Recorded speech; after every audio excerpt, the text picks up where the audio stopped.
जो है किस प्रकार से लैब असिस्टेंट का एग्ज़ाम क्वालिफाई किया और कौन कौन से सोर्सेज को मैंने उपयोग किया था, किस प्रकार से मैं साइंस मैथ का होते हुए भी मैंने बायोलॉजी के अंदर भी जो है मार्क्स लाए या बिना मार्क्स लाए भी मैंने कैसे सिलेक्शन करवा दिया, इन सभी क्वेश्चंस का जो है आज आप लोगों के साथ मैं इस वीडियो में डिस्कस करने वाला हूं। अगर दोस्तों उससे पहले मैं आपको बता दूं कि लक्ष्य को पाने की अगर चिंगारी सीनों में है, अगर लक्ष्य को पाने की चिंगारी सीने में है तो संघर्ष से मत डरो, तभी मजा है जीने में, तभी मजा है जीने में। अगर हम बात करें प्रयोगशाला सहायक 2022 की वैकेंसी की तो 461 पदों के ऊपर ये वैकेंसी आने वाली है। कितने पदों के लिए? 461 पदों के लिए यह वैकेंसी आने वाली है। अगर इस वैकेंसी में बात की जाए तो आपके 3 सब्जेक्ट्स के माध्यम से ही या इन 3 सब्जेक्ट के बेसिस पर ही आप ये कह सकते हैं कि आपका सिलेक्शन होगा या नहीं, क्योंकि अदर जो सब्जेक्ट है वो है राजस्थान जीके, और राजस्थान का हर स्टूडेंट पढ़ता ही है लगभग, चाहे वो किसी भी एग्जाम की तैयारी करे, राजस्थान जीके तो ऐड होता ही है। तो अगर मेन सब्जेक्ट की बात की जाए तो वह है आपके फिजिक्स, केमिस्ट्री और बायोलॉजी। अब मैं पहले बात करता हूँ साइंस मैथ वाले स्टूडेंट्स के लिए। तो आपको जैसा पता है कि साइंस मैथ्स वाले स्टूडेंट भी ये फॉर्म फिल कर सकते हैं। अब उनको प्रॉब्लम आती है बायो सब्जेक्ट को प्रिपेयर करने में कि हम बायो को कैसे प्रिपेयर करें। तो दोस्तों देखिए, मेहनत करोगे तो बायो भी प्रिपेयर होगी, सबसे पहले तो ये। और आपको पता है कि कट ऑफ जो है बहुत ज़्यादा हाई जाने लगी आजकल हर एग्जाम की। तो अगर हर एग्जाम की कट ऑफ हाई जा रही है तो आप ऐसा नहीं है कि बिल्कुल ही किसी सब्जेक्ट को छोड़ देंगे तब भी आपका सिलेक्शन हो जाएगा। तो हमें बायो पढ़नी ही पड़ेगी। और अब बात करता हूँ बायो वाले स्टूडेंट्स के लिए, तो वे कहते हैं कि हमारी फिजिक्स थोड़ी सी वीक है। तो आपको फिजिक्स के अंदर भी दोस्तों मेहनत करनी होगी। अब वो कैसे करनी है तैयार, उसके बारे में बात करते हैं। तो अगर मैं मेरी बात करूं दोस्तों, तो मैंने जो है लैब असिस्टेंट के एग्ज़ाम को 2016 में भी दिया था और 2018 में भी दिया। मैंने 2018 के अकॉर्डिंग ज्वाइनिंग कर रखी है, 2016 के अकॉर्डिंग मेरी ज्वाइनिंग नहीं है। इस एग्ज़ाम को केवल जस्ट ए ट्रायल के लिए मैंने दिया था। उस समय मैं ज्वाइन करने की एलिजिबिलिटी भी नहीं रखता था। केवल ये जो एग्ज़ाम है मैंने यूं ही, आप एक क्या समझ सकते हैं कि एक जो रहता है मन में कि यार मैं एग्ज़ाम ये देकर देखूं। जैसे कि आरएएस का एग्ज़ाम भी कई स्टूडेंट जो है सेकेंड ईयर में ही फॉर्म फिल कर देते हैं, कई फर्स्ट ईयर में फॉर्म फिल करते हैं और देते हैं, लेकिन अगर सिलेक्शन हो भी जाए तो भी वो ज्वाइन तो नहीं कर पाते हैं। तो कुछ ऐसा ही हाल मेरा था 2016 में, और मैंने जो है उसको ज्वाइन नहीं किया था। फिर मैंने 2018 में वापस वैकेंसी आई और उसको क्वालिफाई कर दिया, और अभी मैं जो है ऑन ड्यूटी हूँ। मॉडल स्कूल रेवदर के अंदर मेरी पोस्टिंग है। अब बात करते हैं कि मैंने कौन कौन से सोर्सेज का उपयोग किया था। तो अगर मैं बात करूं दोस्तों, मैंने फिजिक्स के लिए सबसे पहले आपको बताया हुआ है जैसा कि 11 एंड 12th की जो एनसीईआरटी की बुक्स है वो आपको कंप्लीट करनी है। वैसे ही केमिस्ट्री में भी 11 12th और वैसे ही बायो में भी 11 12th। अब कुछ स्टूडेंट्स कहते हैं कि बायो में सर नहीं आ रहे क्वेश्चन, केमिस्ट्री में नहीं आ रहे, फिजिक्स में कुछ आता ही नहीं है वहाँ से। तो बात यह है कि पहले आप ये समझें कि हमें पढ़ना क्या है। 11 12th की एनसीईआरटी का मतलब ये नहीं है कि पूरी की पूरी एनसीईआरटी पढ़नी है, और दूसरी बात ये नहीं है कि वहाँ से डायरेक्ट क्वेश्चन आएंगे इसलिए हमें वो पढ़नी है। हमें अपनी बेसिक अंडरस्टैंडिंग को बनाने के लिए, कई स्टूडेंट्स यहाँ बीएससी पास आउट हो चुके होंगे, कई स्टूडेंट्स जस्ट 12 पास आउट हैं, तो उनको एक बार जो है कंपटीशन के पॉइंट ऑफ व्यू से इन 11th और 12th की जो बुक्स है उनको एक बार निकाल देना चाहिए, ताकि आप लोगों को बेसिक कॉन्सेप्ट आपके डेवलप हो जाएंगे, तब आप क्वेश्चंस कर पाएंगे। तो सबसे पहले मैं आपको रिकमेंड करूंगा कि 11th एंड 12th की, जैसा कि मैंने भी दोस्तों, और आपको बता दूं मैंने आईआईटी की प्रिपरेशन कर रखी थी, इसलिए मेरी एनसीईआरटीज जो है वो कंप्लीट थी, एक एक लाइन उसकी जो है मेरे कंप्लीट थी। अब बात करते हैं कि फिजिक्स, केमिस्ट्री, बायोलॉजी की एनसीईआरटीज हमने पढ़ ली। अब हमें कैसे पता चले कि हमारे जो है किस टॉपिक से किस टाइप के क्वेश्चंस आ रहे हैं। तो अगर बात करें किस टाइप के क्वेश्चंस आ रहे हैं, उसके लिए आप क्या करिए, 2016 और 2018 का जो लैब असिस्टेंट का पेपर है, लैब असिस्टेंट का जो पेपर है वो आप डाउनलोड करिए, उसकी प्रिंट निकलवाइए और उसको माध्यम मानते हुए, उसको बेस मानते हुए, उसके अकॉर्डिंग जो है आप हर टॉपिक को तैयार करिए। कोई भी टीचर दोस्तों, मैं आपको बता दूं 2018 में भी ऐसे ही हुआ था, कई जो जुड़े थे बोले हमने ये कर रखा है, हम आपको ये करवा देंगे, हम आपका सिलेक्शन करवा देंगे, हमने इतने सिलेक्शन करवा रखे हैं।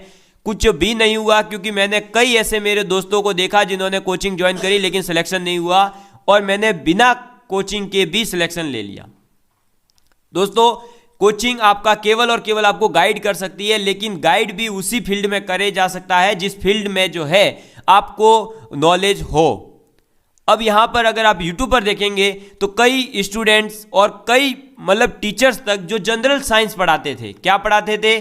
जनरल साइंस पढ़ाते थे, अब वो लैब स्टूडेंट की साइंस पढ़ाने लग गए और कह रहे हैं हमने इतने सिलेक्शन दे दिए। जबकि बता दूं दोस्तों, 2016 में जब वैकेंसी आई थी तब आधे लोगों को यही नहीं पता था कि लैब असिस्टेंट होता क्या, इसीलिए उस टाइम पे फॉर्म बहुत ही कम भरे गए थे। 2018 में थोड़ा पता चला कि वैकेंसी बहुत अच्छी है, तब जाते जो है 4 लाख के आसपास फॉर्म भरे गए थे। और अब 2022 वाली वैकेंसी में मैं आपको बता दूं 461 पदों पे भी कंपटीशन बहुत ही अच्छे लेवल का होने वाला है, इसलिए आपको जो है अच्छे से प्रिपरेशन करनी ही होगी।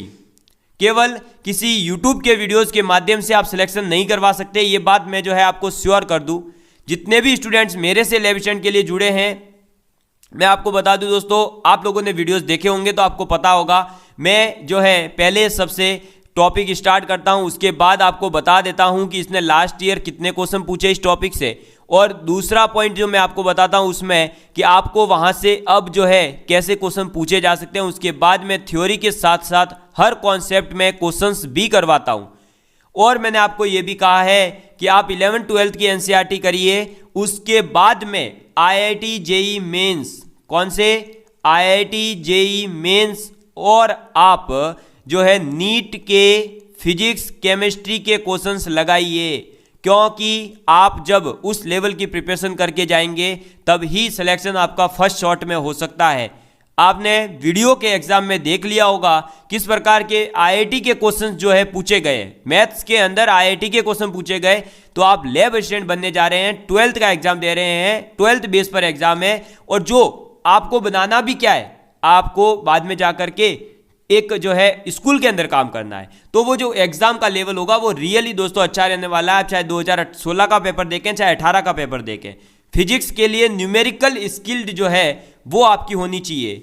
और न्यूमेरिकल स्किल कब आ सकती है? तो न्यूमेरिकल स्किल जो है केवल और केवल जनरल साइंस के अंदर ये पढ़ लेने से नहीं आएगी कि कुलम का नियम Q1 Q2 अपन R² होता है। क्वेश्चन वो पूछता है कि जब मीडियम बदला तब बताइए क्या होगा। तो ऐसे कॉन्सेप्ट्स आपके अंदर डेवलप करने के लिए ही मेरे द्वारा आपके लिए फिजिक्स की क्लासेस कंटिन्यूअसली चलाई जा रही है, और आप जब वीडियोस देखेंगे तो आपको पता चलेगा कि कितनी क्वालिटी की क्लासेस है। मैं आपको ये नहीं कह रहा हूं कि मैं ही पढ़ाऊंगा वही आएगा, बिल्कुल भी वो जो है जरूरी नहीं है, केवल मैं आपकी कॉन्सेप्ट डेवलप कर रहा हूं। तो आप कॉन्सेप्ट डेवलप करने के लिए जरूर फिजिक्स की क्लास डेली अटेंड करें, ठीक है, और उसके नोट्स भी कंपलसरी बनाएं। सबसे पहले क्या करिए, 11th-12th की एनसीईआरटी पढ़िए, फिर हमारी वीडियोस एक एक को देखिए और हर एक क्वेश्चन को करने का ट्राई करिए। उसके बाद IIT JEE और नीट के क्वेश्चन करिए।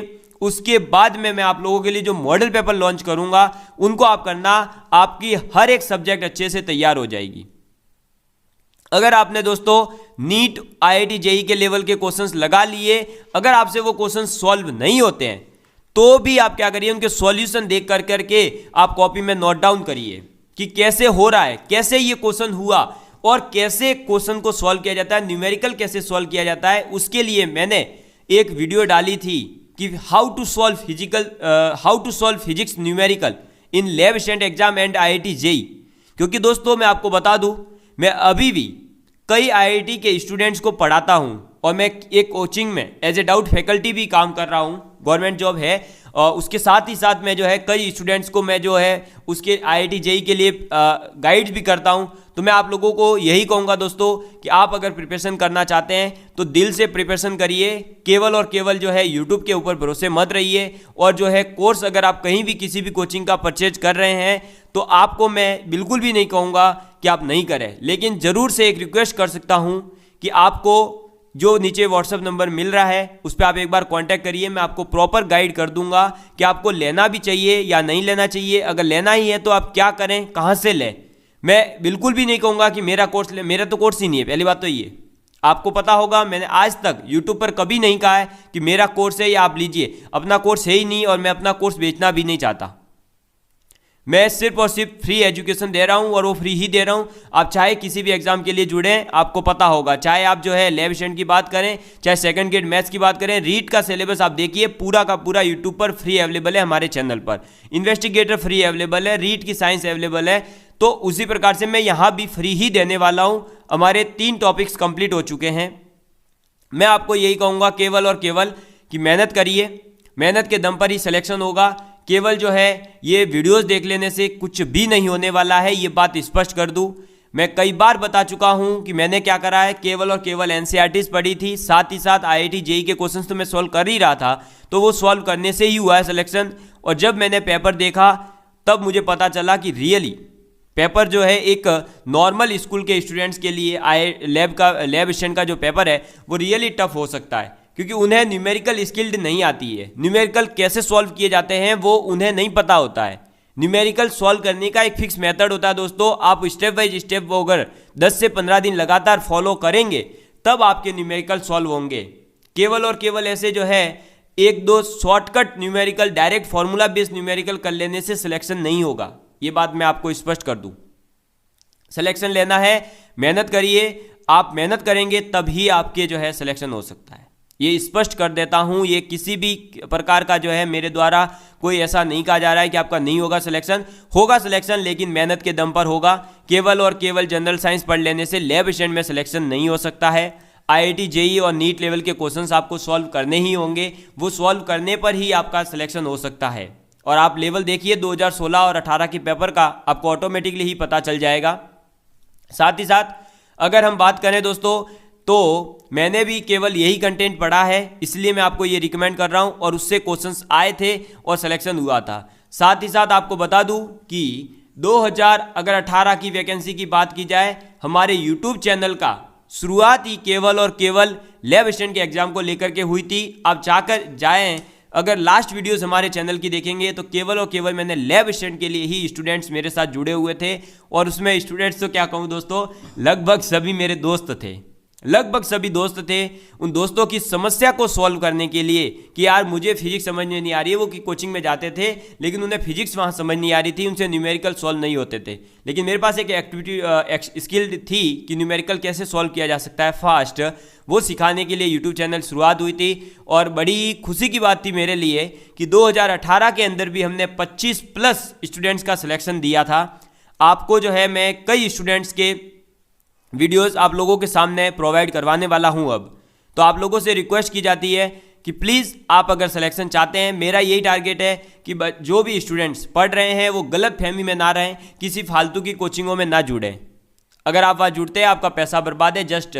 और आप लोगों अगर इसका जो है प्रूफ देखना चाहते हैं तो आप 2016 और 18 में चयनित आपके आसपास अगर कोई स्टूडेंट है तो आप उससे पूछ लीजिएगा, वो आपको बता देगा कि रियलिटी क्या है। ठीक है दोस्तों, तो जय हिंद जय भारत। आपकी वैकेंसी जनवरी के अंदर ही घोषित कर दी जाएगी, वित्त विभाग के पास पहुंच चुकी है। अब मैं वो जो प्रूफ वगैरह लेकर के ना आपको ये वीडियोस बना करके वायरल करूं तो उसका मेरे को जो है ये उचित नहीं लगता है। आज मैं केवल आप लोगों के सामने ये समझाना चाह रहा था कि आप जो है जो एग्जाम दे चुका है उससे अगर आप थोड़ा सा समझेंगे, उससे थोड़ी सी सीख लेंगे तो आपके लिए फायदेमंद रहेगी। केवल जनरल साइंस पढ़ाने से सिलेक्शन नहीं होता है, और ये जो है कई दुकानें चल रही है, आपको बता दूं जयपुर के अंदर भी और बहुत सारी जगह पर, अलग अलग जगह पर जो है कई लोग ये कह रहे हैं हम ये पढ़ा देंगे, हम वो करवा देंगे। नीट के विशेषज्ञ आपको आकर के पढ़ा रहे हैं, तो कोई नीट का विशेषज्ञ जो है लैब एशिएंट की एग्जाम की प्रिपरेशन नहीं करवाएगा, क्योंकि नीट का लेवल अलग है और वो जो है ऑलरेडी बहुत अच्छी पैकेज पर होते हैं, तो वो ऐसे छोटे एग्जाम्स के अंदर नहीं आते हैं।